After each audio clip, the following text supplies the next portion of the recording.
What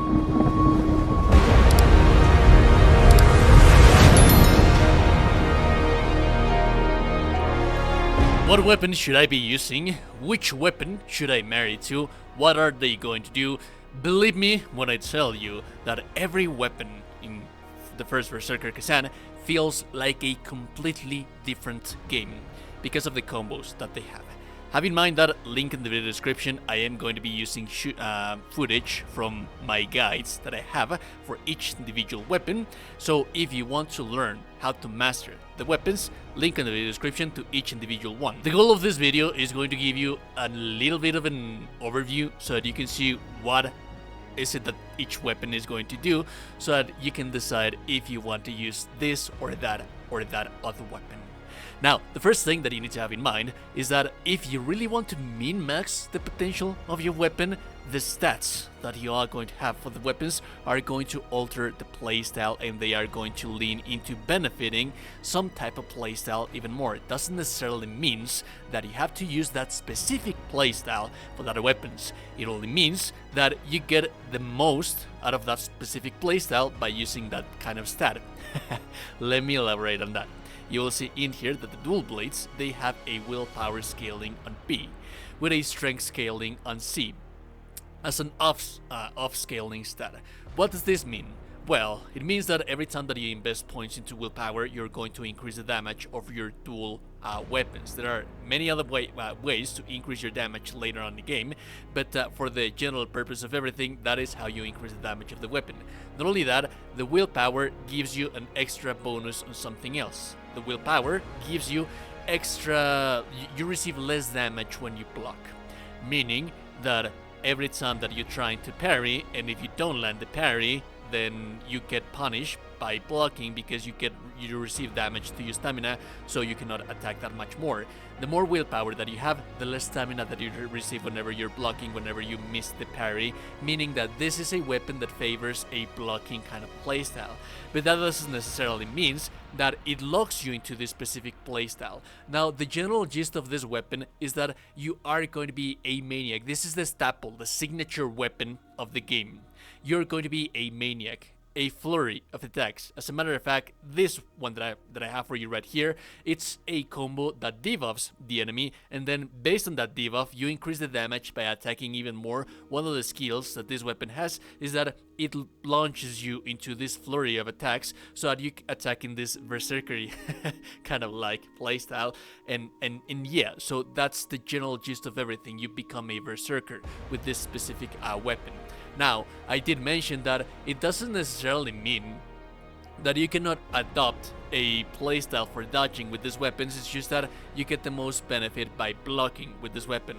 But also, you have, for example, this combination right in here. So if you're very proficient, this is very unsafe to use, and this is like kind of like veteran or someone that it's already acquainted with the enemies and the weapon. You can attack and dodge, and you have a you have the perfect dodge right in here, whilst at the same time you're attacking. This is a combo that you can perform with the dual blades. So you're essentially attacking and perfect dodging, attacking, perfect dodging, attacking and perfect dodging, and they chain in between one another for this very, very satisfying that feels your spirit meter like a maniac, so that you can be using the previous combo that I show you to increase your and potentialize your damage. So to some extent, this would be like a jack of all trades, because it benefits not only from the blocking playstyle but also from the dodging playstyle, whilst at the same time you are very aggressive on the enemy, but they rarely have no range. So that's something that you have to have in mind. These are weapons that you need to be using to be face on the enemy, whilst at the same time being very aggressive. And then we have the complete opposite to that. As a matter of fact, I am in love with the Polearm. This is my main weapon. This is what I have been using to carry me throughout the entirety of the game. I am in love with the Polearm. The Polearm is going to favor the dodging kind of playstyle, because it has proficiency scaling B, meaning that you increase your damage by investing points into proficiency. Now, what that is going to do is that it's also going to cost less for you to dodge. So this is a weapon that favors the perfect dodging kind of playstyle, because you have more stat economy when it comes to stamina. If you are dodging, it costs you less stamina to dodge by using this weapon. And I would even say that this is an overpowered version of the previous ones, because this also has like a flurry of attacks with the Moon Stance. The Moon Stance basically summons a phantom behind you that mimics your attacks, and by performing certain combos that you can see on my guide on how to use the weapon, you can basically have the Moon Stance active at all times, and it becomes a dance of you using the Moon Stance, the clone, the shadow clone that you have whilst being at the Moon Stance, to deal tremendous amounts of damage, whilst at the same time you don't have to be face on the enemy, because the range on this thing, it's just massive.